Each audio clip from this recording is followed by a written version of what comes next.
In this video, I'll be explaining why the International Pandemic Treaty, which doesn't actually exist yet and is set to exist in 2024, will have about as much authority as your toilet paper. So to really reiterate that one, it doesn't exist yet and won't till 2024, but if it did, a treaty is an international agreement, a protocol, a covenant, a convention, a pact, or an exchange of letters. It's usually a form of trade deal.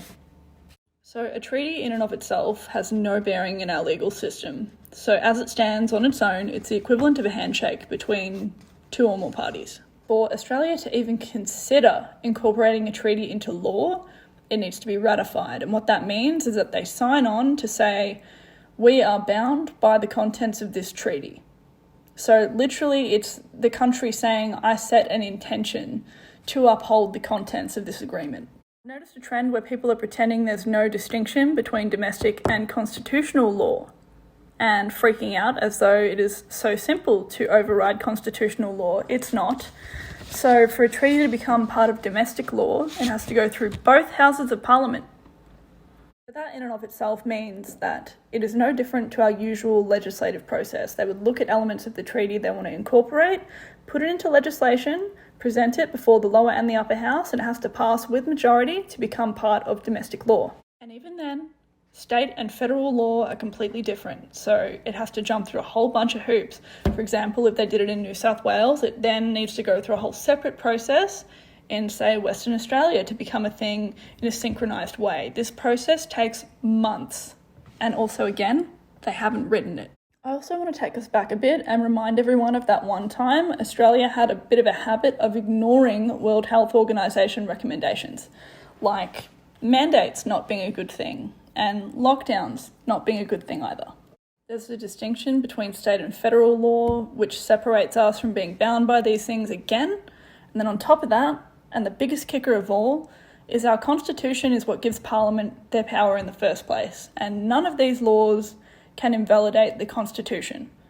Now, to put this in contrast, the public health orders weren't even considered a full breach of the constitution because they were always by design temporary. No legislation at all has had the power to invalidate our constitution. And remember, the process of putting things into legislation is really lengthy and it's very public. So everything gets discussed and debated and put through in stages. So it really is a time-consuming process. Our constitutional rights are rock solid from a legislative perspective. For people to shake hands and agree on some stuff between countries has absolutely no bearing on our constitutional rights, and it is a very lengthy process to even be considered being put before the people to change them. So in a similar fashion, this is why we don't have a Bill of Rights in this country, because in order to introduce one, we would have to put it to a referendum.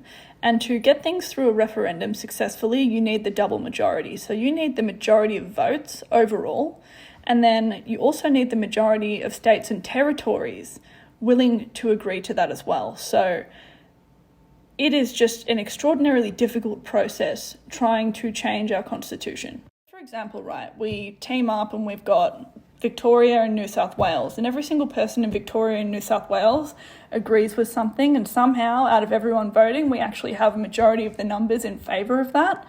If the rest of the country, in terms of our states and territories, disagree with that and they don't get the majority, the constitution will remain unchanged despite the fact that they have more people in favour of something. Now I dare say you would have a very hard time convincing the majority of Australians to vote in a referendum in favour of these insane suggestions of what is within these treaties. It is so not a thing. I can't even begin to tell you how much this is not a thing. And anyone else telling you it is the thing is a dickhead who doesn't understand how the system works.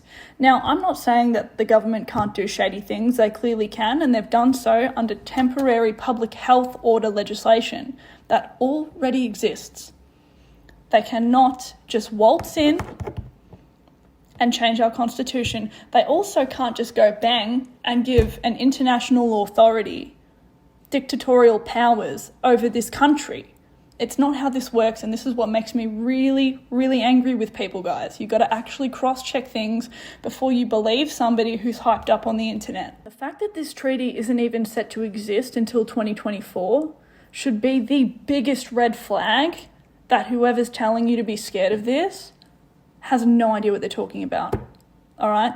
This is really serious stuff. I'm getting really fed up. So if you know major platforms who have been spreading this misinformation about what this actually is, feel free to link them to this video. I'll publicly punch on with anyone who wants to disagree. Also, I'm not about to sit here and let people further disrupt the mental health of others in this community, as well as the credibility overall, because anyone who knows how this stuff works is going to look at you and laugh. An international body can't come in and just simply wipe away our constitutional rights. It's not a thing.